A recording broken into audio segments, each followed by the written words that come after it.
दुनिया पहले हर अच्छी बात का मजाक उड़ाती है, फिर उसका विरोध करती है और लास्ट में उसे अपना ही लेती है जब आपका संकल्प बड़ा होता है। ये लाइन है हमारे स्वामी विवेकानंद का।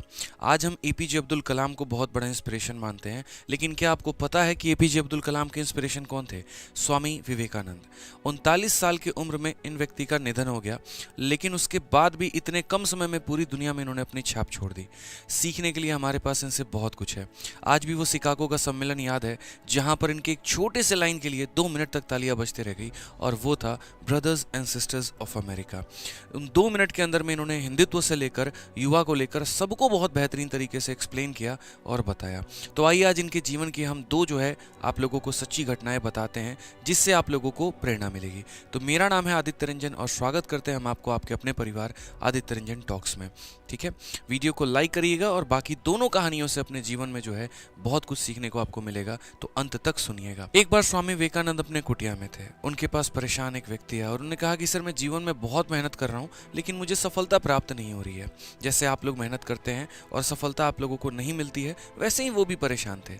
तो उसके बाद उन्होंने स्वामी विवेकानंद ने उनको एक बात कहा कि सुनो, ये मेरा कुत्ता है, तुम इसे लेकर जाओ साथ में और फलाने चौक से वापस तुम आ जाना।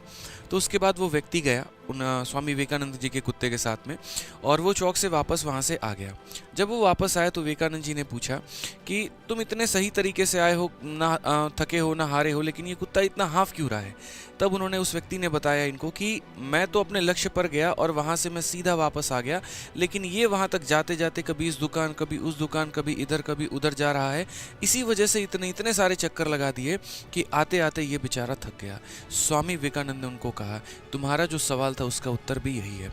जब आप कोई लक्ष्य की सोच लेते हैं मन में, तो मेरे भाई सीधा आप उसी मार्ग के ऊपर में चलिए। अपने मन में 10 तरह के विचार को लेकर मत आइए, अपने रास्ते को मत भटकाइए। जो लक्ष्य आपने सोचा है आप सिर्फ उसी के ऊपर में केंद्रित होइए, ना कि कभी इधर दिशा बदली कभी उधर दिशा बदली। ऐसे कभी भी जीवन में सफलता प्राप्त नहीं कर पाएंगे। तो आप लोगों को भी हम यही बात कहेंगे कि जो आपका लक्ष्य है आप उसके ऊपर एकाग्र होकर पूरी शरीर की ऊर्जा लगा दीजिए, पूरी ताकत लगा दीजिए।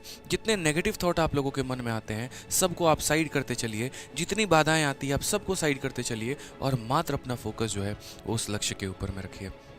ठीक है, आइए अब उनके जीवन की हम आपको दूसरी घटना सुनाते हैं, और वो बहुत ही मजेदार घटना है जिससे आपको सीखने को बहुत कुछ मिलेगा।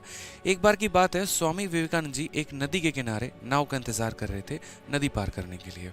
तभी एक साधु उनके पास में आता है और पूछता है कि आप क्या कर रहे हैं? तो उन्होंने बताया कि मुझे उस पार जाना है और मैं यहाँ पर नाव का इंतजार कर रहा हूँ। तभी उस साधु ने कहा कि आप इतने ज्ञानी पुरुष हैं, इतने महाज्ञानी हैं, इतना नाम है आपका, इतनी शक्तियां हैं आपके पास में, क्या आप इस नदी को पार नहीं कर सकते हैं? ठीक है, आइए, मेरे पास कुछ भी नहीं है, मैं आपको पार करके नदी दिखाता हूँ। उस साधु ने चलकर नदी को पार किया और वापस आया, और तब उन्होंने कहा कि बताइए, मेरे पास इतनी शक्तियां हैं, मेरे पास इतनी ताकत है, मेरे पास ऐसी कला है, फिर भी लोग मुझे नहीं जानते हैं, और आप इस नदी को पार तक नहीं कर सकते हैं, और फिर भी पूरी दुनिया आपको जान रही होती है। तब वहां पर स्वामी जी मुस्कुराए और उन्होंने कहा कि तुम्हें इस कला को सीखने में कितना समय लगा? तो साधु ने कहा कि मुझे 15 साल लग गए। तब तक नाविक वहां पर आ चुका था। फिर वो दोनों उस नाव में बैठे और उसके बाद में तब उन्होंने नदी को पार किया। नदी को पार करते ही स्वामी जी अपने जेब से 1 रुपया का सिक्का निकालते हैं और उस नाविक को देते हैं। 50 पैसे अपने हिस्से के और 50 पैसे मेरे भाई जो है वो साधु के हिस्से के। और तब उतरते ही उन्होंने साधु से कहा कि देखो, जो काम 50 पैसे में हो सकता था उसको सीखते सीखते तुमने जो है वो 15 साल लगा दिए। अगर मेरे भाई यहाँ पर तुम मेरी तरह 15 साल पूरी समाज की सेवा करते तो शायद आज पूरी दुनिया तुम्हें भी जानती। तुम्हारी तरह कई सारे ऐसे लोग हैं जो अपने दिन, हफ्ते, महीने ऐसी चीज़ों में लगा देते हैं जिनका कोई सेंस ही नहीं निकलता, जिनका कोई अर्थ ही नहीं निकलता। मेरे भाई, जीवन में सबसे कीमती अगर कोई चीज़ है तो वो समय है, और समय का सदुपयोग इंसान को बहुत कीमती बनाता है। तो इसी तरीके से कोई फालतू की चीज़ों में आप भी अपना समय बर्बाद ना करें और उसका बहुत ही सही तरीके से उपयोग करें, क्योंकि ये वक्त बहुत ही कम है और इसमें करना मेरे भाई बहुत कुछ है। समय बर्बाद तो यूं समझ लीजिए जीवन बर्बाद।